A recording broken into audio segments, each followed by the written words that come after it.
Good morning, family. How are you? I hope everybody is having a blessed day. I just want to come in and talk to you guys for a minute, briefly. The other day I did a video when I had all those meetings the other day, and I was telling you I was feeling a little bit under the weather. I was telling you guys that my bronchitis was trying to act up. This happened every year, family, around like September, right before, get like a little frost, between, like I said, September and January, my bronchitis acts up. And I told you in the last video that I was gonna speak on how I acquired bronchitis. And so I promised you guys that video, so I am going to let you guys know how I did get bronchitis. Okay, let me start like this. This was back in 2009. I was having a whole lot of pain in my abdominal with my menstrual cycle. And it wasn't, we have, some of us have cramps and everything, but it wasn't the average cramps, family. And I don't want to give too much information, because I don't want to, how can I put it? Us ladies, our regular monthly and everything, mine was double that. I'm trying to put it in a very, like discreet and not be too, disgusting about it. So, my monthly was like double and everything, and what my monthly, this excruciating pain used to come all the time, to the point where I'd be nauseated, and and just had to be in bed. I couldn't go to work. It was like that, family. Now I'll tell you, when I started my menstruals, when I was a younger kid, I always had bad cramps and everything. And I remember when I was like 16, I remember I had went with my mom and everything to the doctor, and I had lost my virginity at 16. Yeah, I know, at 16, and but I had that kind of relationship with my mother where I could talk to her about that, and so I talked to her about it, and she was like, okay, well, what I don't want you to do is to be in school and have a lot of babies and everything. She said I can't stop that, obviously, and everything, but I need for you to protect yourself, at all costs. So she took me to the doctor, and so I was having, cramps, ever since I started my menstrual cycle. I always had bad cramps. So when I was 16, my mother took me to get on birth control. The one doctor had the nerve to tell me that, well, what might happen with what might help with your menstrual cramps if you have a full-term pregnancy. I said, come again? I said, do know that I'm 16. They wouldn't let my mother in the room because it was confidentiality. But even though I was still a minor, they wouldn't let her in the room. And I actually told them, go get her, but they wouldn't go get her. So, needless to say, they didn't go get her. But when I seen my mother, I told her everything that would happen.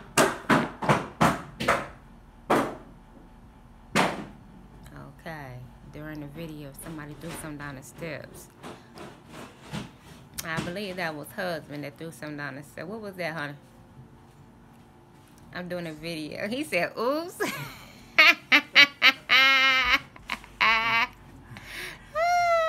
Just say hi, bro. There you gotta see. He ain't dressed appropriately. Hello, family. How are you?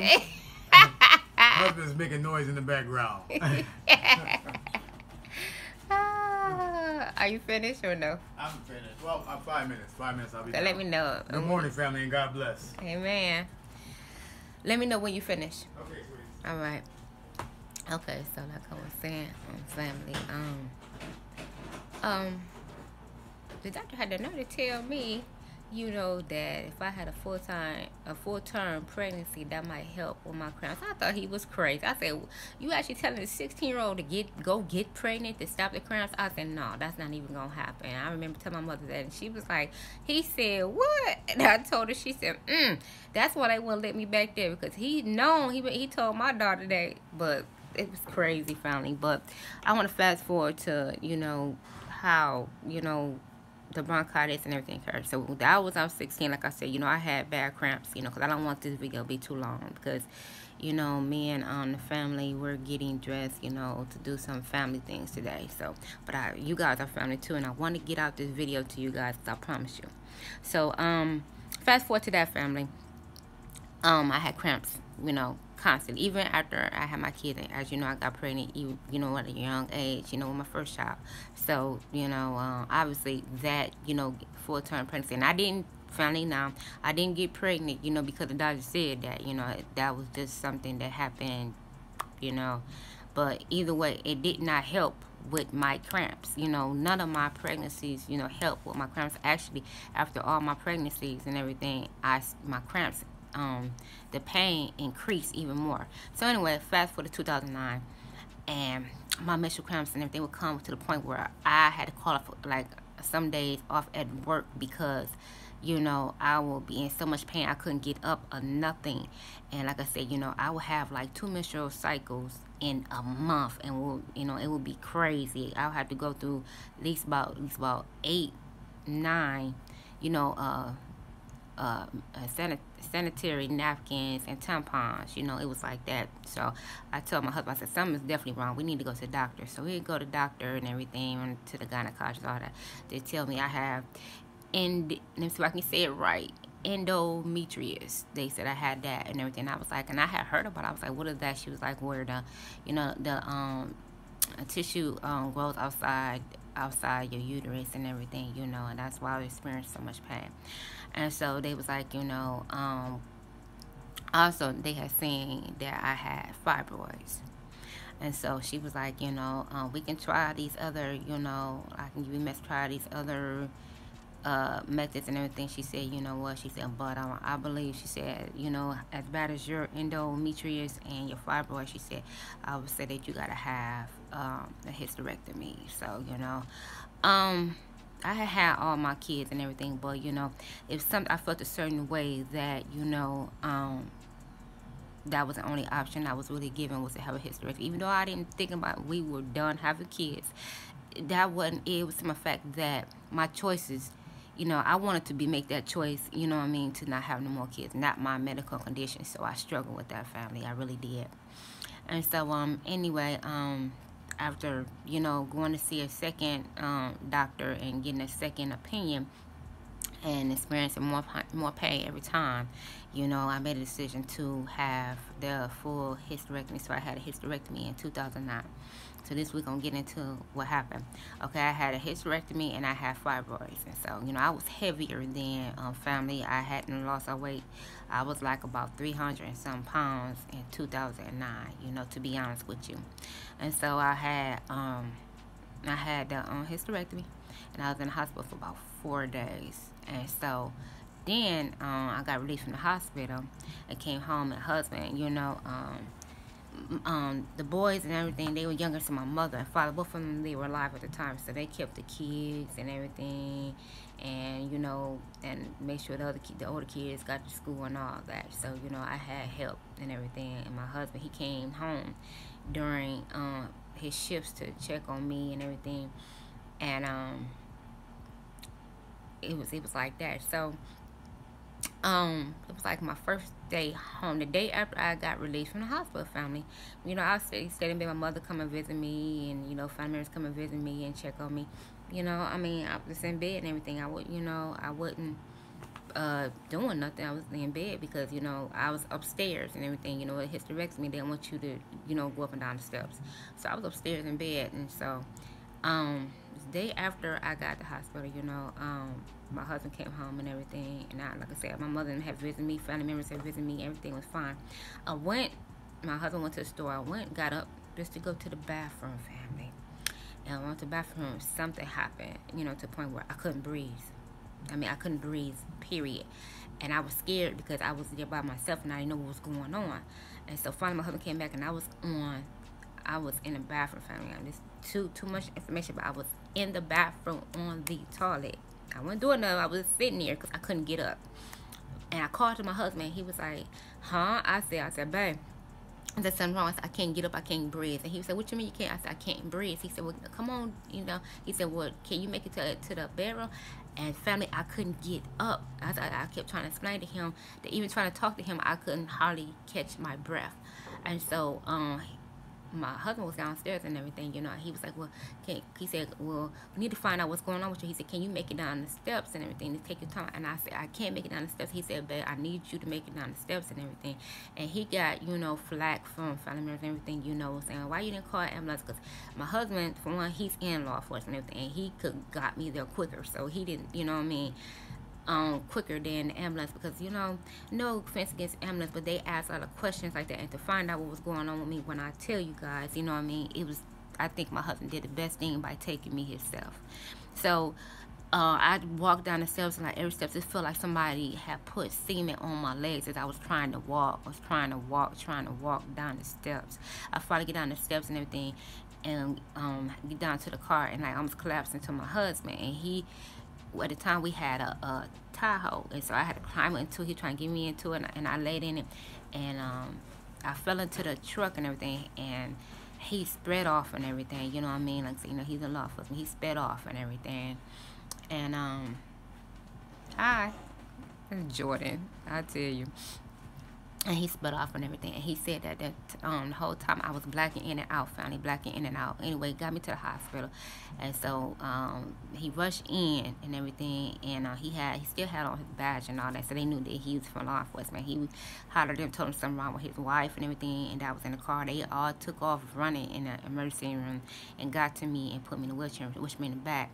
And they run all this test and everything, you know. And I couldn't breathe. It was like I couldn't breathe. Like somebody like a cement was in my lungs. I couldn't breathe. And so they rushed me back there, and I'll come find out. They told my husband, they said that if you had waited 5 minutes, I would have died.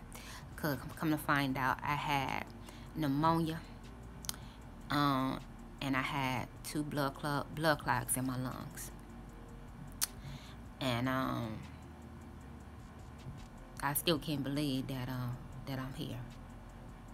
I can't believe, because, you know, the way I felt, family, you know what I mean, I knew something was terribly wrong, because I couldn't breathe. I was seeing like I was seeing like colors and like lights and everything. I couldn't breathe. And like I said, my husband kept saying I was blacking out. And they got back there, and they tried to do that one test where they put me in the MRI to look at my lungs, but I couldn't lay down because I couldn't breathe.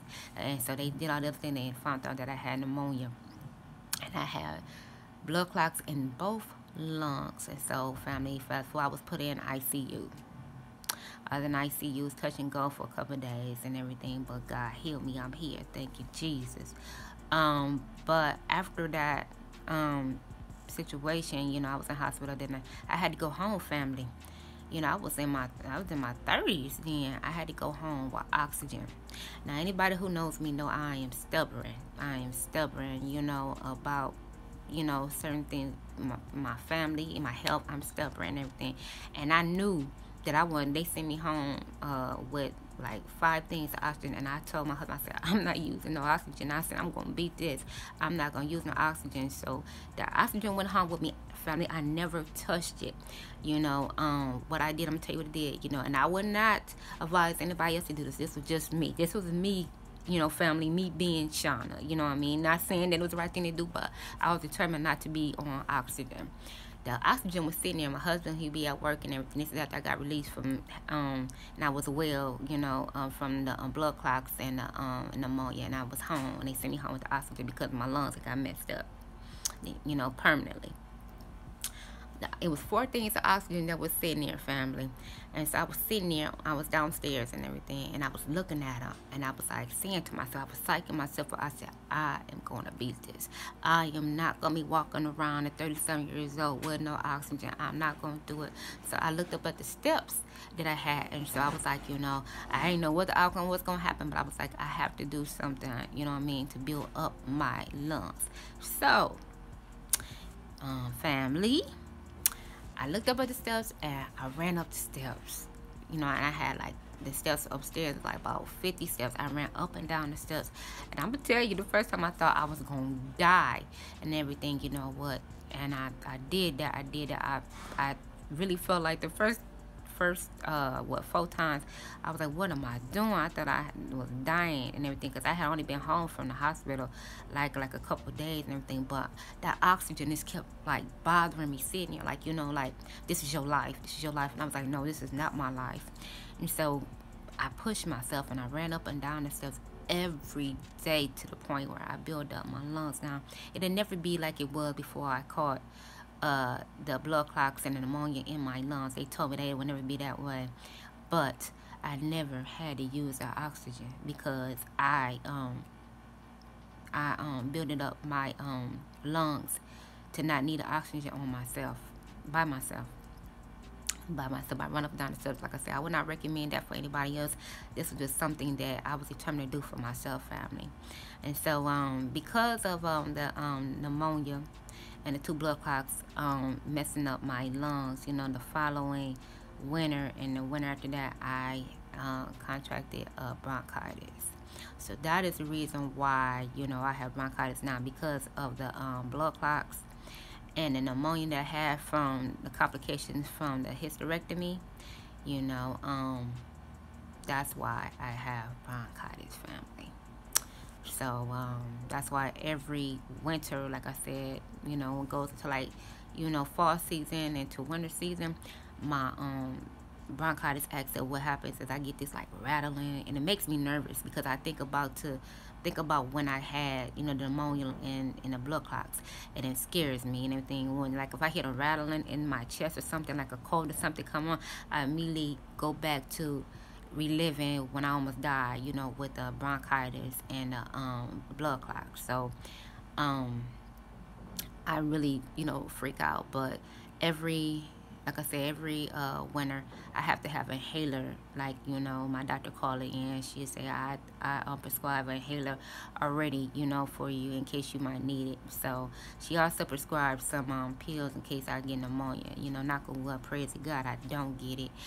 But every fall, winter, I get nervous around this time because I don't want no bronchitis. Well, I got bronchitis. I don't want no pneumonia, and I don't want no more blood clots. So that also is the reason why when I have surgeries and everything, they have written that I am prone to have blood clots. And my husband, he gets so uptight about me having surgeries because of I have a history of blood clots and pneumonia, and it all stemmed from my hysterectomy. None of the surgeon and nobody could understand, and we'll put the blame on each other on how I got blood clots and pneumonia. They were sitting there playing a blame game, and my husband, if you know my husband, he wasn't trying to hear nothing none of them was saying. So just know that was taken care of as well.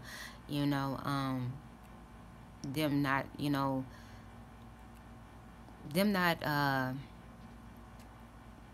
being professional about, who would lie on how I got the blood clots and the pneumonia. It was just, they were just acting very unprofessional, the doctors and them, the surgeons and them. And so, my lawyer and them had to get involved. That's all I would tell you. But yeah, family, I just want to tell you how I contracted bronchitis is because I had to have a hysterectomy because of endometriosis, and during the hysterectomy surgery, somewhat wrong, and I got blood clots and pneumonia, and messed up my lungs. So I'm praying and hope that this winter everything goes good and I don't have no kind of situations. So, family, I just want to come in and share that story with you guys because, like I said, I did promise you guys that I was going to come in and tell you how I contracted bronchitis. And if you got any questions, anything you want to ask me about that, leave it down in the comment section down there, and I promise you I will answer any questions you have, family. Okay, family, well, I think it's my time up to get dressed, like I was saying, everybody's getting dressed, about to do some family things, go see some family members, and go see some of my kids is here from out of town, and spend some time with them, and I hope you guys and your families having a wonderful, wonderful Sunday. I hope that you enjoyed today. And family, we'll be back real soon with another video. Until we be back, we love you. We praying for you, and we ask that you pray for us. Bye, family.